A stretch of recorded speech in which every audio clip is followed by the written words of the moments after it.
tutwale kompyuta to Dr. tutwale kumbira uno na magoya shot number 7 oyo jangu mpola kasenya kaleta cross goal defending uliro mkwaje kakati this is Tua. Ladies and gentlemen, whatever Suwa aba first yo balaba kila kusinya mwenji nyo back to the blind na magoya shot number 7 wabaleta mpira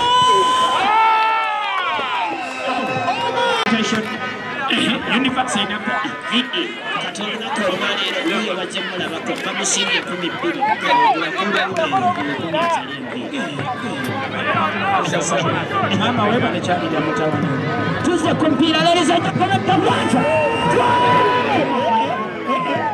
Zango njya kwebaza mukama Katonda always olwobulamu bwatu wadde n'olwakabonero tujjeyo eno twajja neno nga tusuubira timu gye tugenda okupasinga eri difficult and experience mu league so twaze ne strategy yasooka noonya kabonero kamwaka of which mukama Katonda tublessinze n'akatukuwa so tugenda kwongereza okwo tulemeddwa chances twalina okuteeba kubanga abavubuka balaksinze balademu obugayaavu nga batidde YMC engaloza y'amaanyi kubanga buli wali ajogera nga bayagala ojjogera naye nga singa badde bagoberera instructions mu mpira tusobola okuwangula kubanga gubadde mu mikono gyaffe buli kimu kibadde mu mikono gyaffe naye olwokuba butaganya okugoberera instructions omupiira gutulemye okuwangula